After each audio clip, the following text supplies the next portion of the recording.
जय श्री महाकाल। आप सबका बहुत स्वागत है आपके अपने YouTube चैनल महाकाल तंत्र ज्योतिष में। मैं आपका मित्र रोहित तिवारी आज पुनः आपके साथ उपस्थित हूं।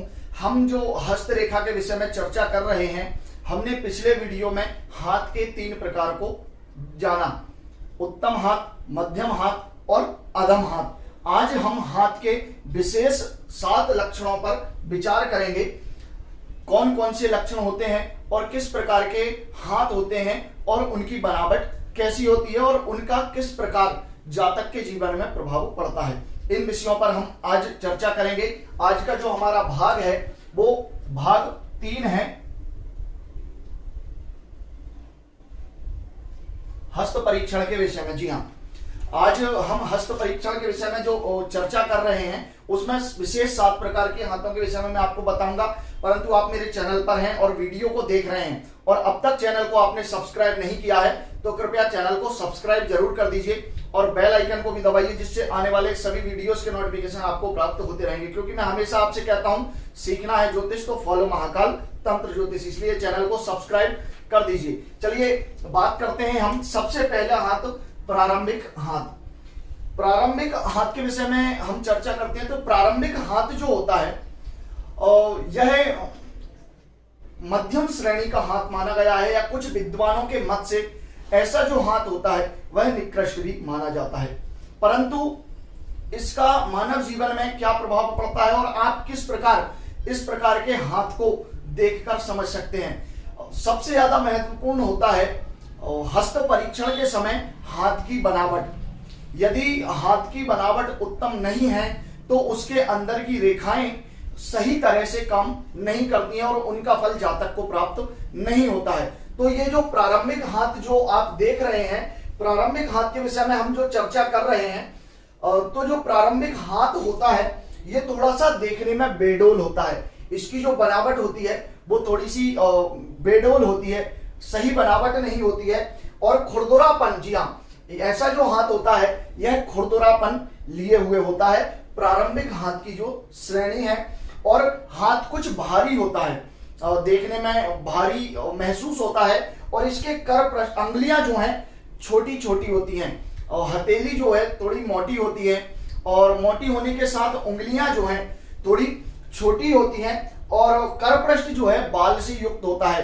कर का जो अगला भाग है, इससे जो पीछे का भाग होता है वह करपृष्ठ कहलाता है और करपृष्ठ जो है उसमें बाल अधिक होते हैं, वह रोम युक्त होता है। तो इस प्रकार का जो हाथ होता है वह प्रारंभिक हाथ होता है और यह मध्यम श्रेणी का हाथ होता है। विशेष रूप से किसान वर्ग के लोग के हाथों में इस प्रकार का हाथ पाया जाता है, जो मेहनत तो अधिक करते हैं लेकिन उसका सही लाभ प्राप्त नहीं कर सकते और मध्यम वर्ग के किसानों से लेकर निम्न वर्ग के किसानों के बीच में यह हाथ अधिकतर देखने को मिलता है। अब इसका जो फल है मानसिक विकास की कमी। इस हाथ के जो जातक होते हैं इनमें मानसिक विकास की थोड़ी सी कमी होती है, मनोबल थोड़ा सा कमजोर होता है, इनकी जो शक्ति होती है सोचने समझने की वह थोड़ी सी कम होती है और कार्य को टालने की इनमें आदत होती है।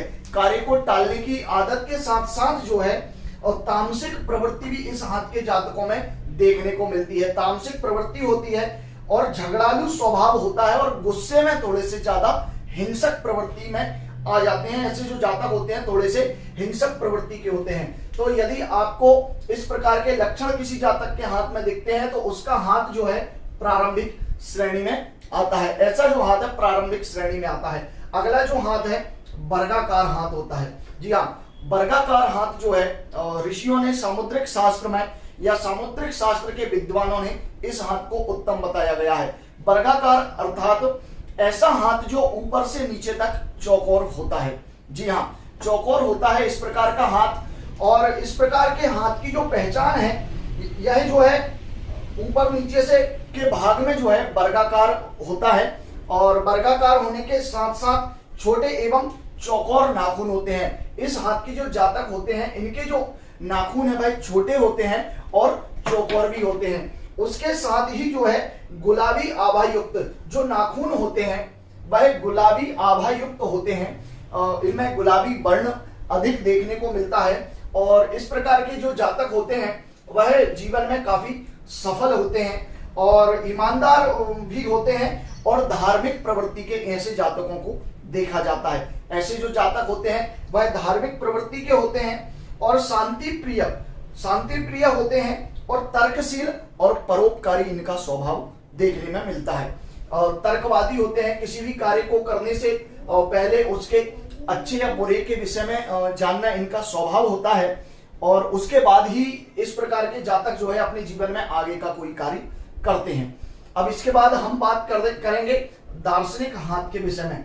दार्शनिक हाथ कैसा होता है, इसे हम कैसे पहचान सकते हैं और इसका प्रभाव जातक के जीवन में किस प्रकार का होता है। तो दार्शनिक हाथ जो है लंबा एवं नुकीला होता है। जी हाँ, दार्शनिक हाथ जो है लंबा होता है और उसके साथ नुकीला भी होता है। आगे की जो उंगलियां होती हैं इसके जो है यहाँ से जो है नुकीला, इसका देखने में नुकीला जैसा लगता है और नाखून लंबे होते हैं और हाथ कुछ करके ऊपर से पीछे की तरफ से फूला हुआ देखने को मिलता है। नाखून जो है सामान्य लोगों के जो नाखून होते हैं उनकी अपेक्षा नाखून जो है लंबे होते हैं और लंबे होने के साथ हाथ कुछ फूला हुआ होता है और हाथ की जो आकृति है वह देखने में ठीक ठाक होती है, अच्छी होती है और हाथ की जो गांठें हैं यह उभार लिए हुए होती हैं। हाथ की जो गांठें हैं वह उभार लिए हुए होती हैं। तो इस प्रकार के हाथ को जब भी आप देखें तो आप उसे दार्शनिक हाथ की श्रेणी में रखें, क्योंकि इस प्रकार के जातक जो है दार्शनिक हाथ के होते हैं। ऐसे जातकों में का जो स्वभाव होता है वह गुणवान होते हैं और गुणवान होने के साथ साथ इनकी जो प्रवृत्ति होती है वह शासक प्रवृत्ति होती है। ऐसे जातक जो है राजनीतिक क्षेत्र में भी काफी सफल होते हैं और बहुत सफलता इन्हें राजनीतिक क्षेत्र में प्राप्त होती है और नेतृत्व की शक्ति इनके अंदर बहुत अच्छी होती है, नेतृत्व करना जानते हैं और समुदाय में विशेष पद पर आसीन होते हैं। धन की अपेक्षा सम्मान ऐसे जातकों के पास अधिक होता है। धन की तो कमी होती है लेकिन सम्मान ऐसे जातकों के पास बहुत अधिक होता है। समुदाय में उच्च पद पर ऐसे जातक आसीन होते हैं। अब हम बात करते हैं चौथा हाथ, कर्मठ हाथ के विषय में। कर्मठ हाथ कैसा होता है, इसका स्वभाव, ऐसे जातकों का स्वभाव कैसा होता है और करपृष्ठ हाथ को आप कैसे पहचानेंगे। कर्मठ हाथ को पहचानने के लिए जो है ना आपको इसके विषय में जानकारी होना चाहिए कि यह हाथ जो है लंबाई की अपेक्षा चौड़ा थोड़ा ज्यादा होता है। ऐसा जो हाथ है चौड़ाई लिए हुए होता है और उसके साथ साथ जो है ऐसे जातकों में जो है कलाई जो है इनकी भारी होती है। कलाई में थोड़ा भारीपन होता है और हाथ वजन में और देखने में थोड़ा सा भारी प्रतीत होता है और आगे से फैला हुआ एवं कठोर होता है। जी हाँ, ये जो कर्मठ हाथ है आगे से थोड़ा फैला हुआ होता है और जब हाथ को आप पकड़कर देखेंगे तो थोड़ा सा कठोर महसूस होता है, देखने में कठोर होता है। तो इस प्रकार की जो जातक है उनका हाथ कर्मठ हाथ की श्रेणी में आता है और कर्मठ हाथ वाले जो जातक है उनका जो स्वभाव होता है वह मेहनती होते हैं। जिस कार्य में एक बार लग जाते हैं उस कार्य को पूरा करके ही ऐसे जातक मानते हैं और किसी भी कार्य को अधूरा छोड़ना इन्हें अच्छा नहीं लगता है और इनका जो स्वभाव होता है यह अपने ही कार्य में लगे रहते हैं। इन्हें बाहरी चीजों से अधिक मतलब नहीं होता है और जब तक यह अपने लक्ष्य को प्राप्त नहीं कर लेते तब तक अपना कार्य नहीं छोड़ते हैं। कर्मठ हाथ की यह जो श्रेणी है ऐसे जातक काफी मेहनती भी होते हैं। तो अधिकांशतः किसान वर्ग में या जो लोग जॉब कर रहे हैं और निम्न पद पर, नीचे के थोड़े पद पर आसीन है, ऐसे जातकों का अधिकतर हाथ कर्मठ हाथ की श्रेणी में आता है क्योंकि यह कर्म बहुत अच्छे से करना जानते हैं। आगे का जो हाथ है जो है कलात्मक हाथ होता है और कलात्मक हाथ को पहचानने के लिए जो है आपको देखना पड़ेगा कि यह हाथ देखने में काफी ज्यादा सुंदर होता है। कलात्मक हाथ जो है देखने में बहुत ज्यादा सुंदर होता है, नुकीला होता है और नुकीला होने के साथ साथ जो है इस प्रकार के जो जातक हैं इनके नाखून जो है गुलाबी आभा लिए हुए होते हैं और नाखून में जो पिछला श्वेत भाग होता है वह थोड़ा सा ज्यादा बड़ा होता है। सामान्य हाथ की अपेक्षा में ऐसे जातकों का जो नाखून है वह थोड़ा सा बड़ा होता है और गुलाबी आभा लिए हुए होता है। लेकिन इस हाथ के साथ एक सबसे बड़ी समस्या है कि ये जितना हाथ देखने में सुंदर होता है, जितनी इनके अंदर कार्य करने की कला होती है, इनका आंतरिक जीवन जो है उतना ही कष्टमय निकलता है। जी हाँ, क्योंकि इस हाथ के जो जातक होते हैं वह अपने कार्य को अधिक महत्व देते हैं और अपनी कला के कारण जितना प्रसिद्ध होते हैं, लोगों के बीच में इनका जितना मान सम्मान होता है, इनका आंतरिक जीवन उतना ही कष्ट में व्यतीत होता है, ऐसा देखा गया है। तो इस प्रकार का जब भी आप हाथ देखें तो उस हाथ को आप कलात्मक हाथ की श्रेणी में आपको उसको रखना चाहिए। उसके बाद होता है आदर्श हाथ। आदर्श हाथ वाले जो जातक हैं उनका जो हाथ होता है आदर्श हाथ जिसे हम कहते हैं, इस प्रकार के जातक का जो हाथ है सुडौल होता है और उसकी जो उंगलियां हैं, उनके जो पर्व हैं वह गांठदार होते हैं। और गांठदार होने के साथ साथ जो है और ऐसे जो जातक हैं इनकी जो त्वचा है वो नर्म त्वचा होती है और हाथ जो है थोड़ा सा नम होता है, मतलब हाथ में जो है लगातार नमी बनी रहती है। इस प्रकार का जब भी आप हाथ देखें तो उस हाथ को आपको आदर्श हाथ की श्रेणी में रखना चाहिए, ऐसा कहा गया है। और इस प्रकार के जातक के जीवन में इसका जो प्रभाव पड़ता है वह जातक जो है आदर्शवादी होते हैं और सिद्धांतवादी होते हैं और अपने सिद्धांतों पर चलते हैं और इनके जो बनाए हुए नियम होते हैं उस तरह से अगर कोई इनका सहयोगी कार्य करता है तो यह उससे काफी प्रसन्न होते हैं। लेकिन जो इनके अनुसार नहीं चलता है उनसे इनका व्यवहार थोड़ा सा बिगड़ा हुआ रहता है और अपने जीवन में हमेशा अच्छे कर्म और समाज सेवा के कर्म इस प्रकार के जातक जो है करते हैं। तो जब भी आप इस प्रकार के हाथ को देखें तो उस जातक के हाथ में इस प्रकार के लक्षण आपको अवश्य देखने को मिलेंगे।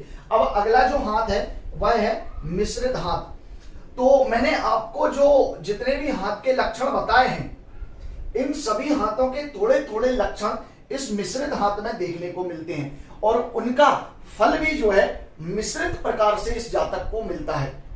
जैसे प्रारंभिक हाथ, वर्गाकार हाथ, दार्शनिक इत्यादि जो भी हाथ हैं इन सब के मिश्रित लक्षण मिश्रित हाथ वाले जातक के हाथ में हमें देखने को मिलते हैं और इसके प्रभाव से जातक के स्वभाव में भी काफी मिश्रण होता है।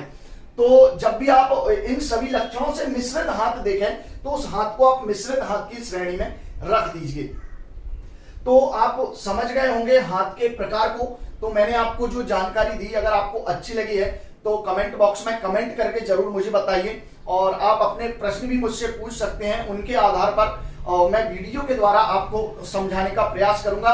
यदि कोई बात समझ नहीं आई है तो आप मुझसे कमेंट बॉक्स में कमेंट करके भी समझ सकते हैं और मेरे द्वारा दी जानकारी अच्छी लगी है तो चैनल को सब्सक्राइब जरूर कीजिएगा।